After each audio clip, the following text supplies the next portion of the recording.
साम्राज्य सामान्यांचा असामान्य आवाज। आज सोलापुर महानगर पालिका में मैं फारूक शाब्दी, हमारे साथ तमाम हमारे शुभचिंतक लोग यहाँ पर आए थे।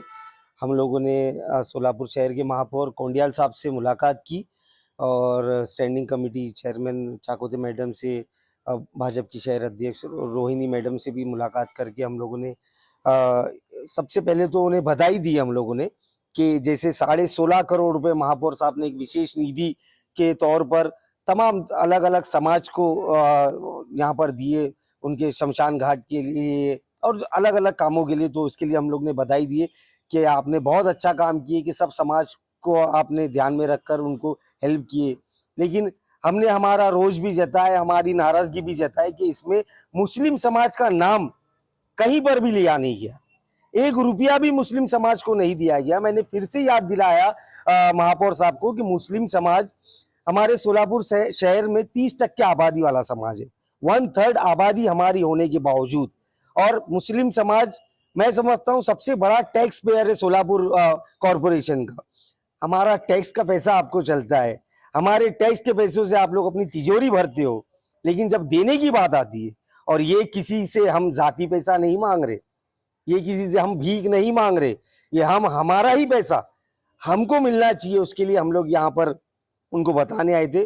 तो उसी के तहत हमने मांग की है कि हमारे सोलापुर शहर में जितने भी प्रमुख कब्रस्तान है, हमारे चिराग अली तकिया हो, जड़े साहब हो, मोदी कब्रस्तान हो, नई जिंदगी में कब्रस्तान, ऐसे 5 कब्रस्तान के लिए अलग अलग हम लोग ने पैकेज की बात की है। ड्रेनेज लाइन के मुद्दे पर बात हुई है और इसके अलावा शाहजोर दरगाह है, हम लोगों ने ये मांग की है कि इसके लिए महापौर साहब थोड़ा कंसिडर करें और हम लोगों को इसके ऊपर निधि दे। और रही बात जो बिल्डिंग टूट रही है अभी, जिसमें मासूम बेगुनाह जो लोग अपना घर, जो अपना आशियाना समझकर घर खरीदे थे, अफसोस की बात तो ये है कि घर के पेपर सारे लीगल होने के बाद ही बैंक उनको लोन देती है। वो लोन मिला है उन लोगों को, एक तो उनके जेब का पैसा गया, लोन की तलवार सर पर लटक रही है और आज उनके घर तोड़े जा रहे हैं। तो हमने वो भी मांग की कि जो भी आरोपी जो यहाँ के वर्कर से, जो कॉरपोरेशन के वर्कर से जिन्होंने साठगांठ करके परमिशन दी, अगर बुलडोजर चलाना है तो सबसे पहले बुलडोजर उनके घरों पे चलना चाहिए, ना कि बेकसूर ये जो अपने एक एक पाई जमा करके अपना घर लिए।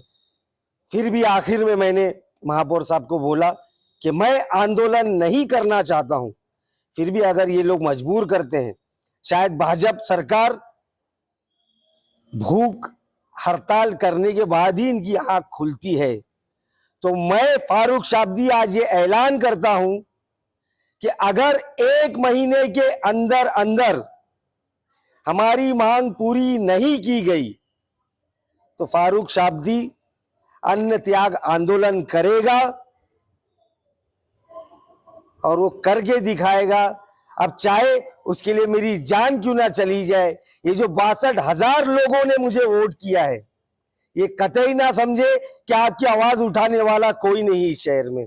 ये आपका एहसान है मेरे ऊपर, ये एहसान चुकाने के लिए मैं जिस हद तक जाना चाहूं, वो जाना पड़े मैं जाऊंगा और मैं उसके लिए तैयार हूं।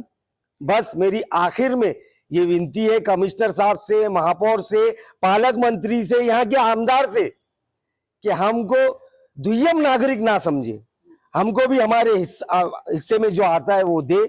आप लोग सरकार में है, आप लोग सत्ता चलाइए, सबको एक नजर से देखिए, सबका साथ सबका विकास की बात करते हो, लेकिन साथ देने का तरीका ये है। तो अगर आप लोग नहीं देंगे तो ये फारूक शाब्दी भी भूख हड़ताल पे बैठेगा और फिर इंशाअल्लाह अल्लाह करीम, अल्लाह जिसको इज्जत दे। आंदोलन कहाँ पर करने वाले, महापालिका में या कलेक्टर ऑफिस? कलेक्टर ऑफिस ने पूनम गेट के पास ही करूंगा मैं अन्न त्याग, क्योंकि पूनम गेट पे जरा अच्छा है, इंतजाम भी अच्छा है। यहाँ कॉरपोरेशन में धूप बहुत लगेंगी, गर्मी का मौसम है, वहां पे जगह भी है।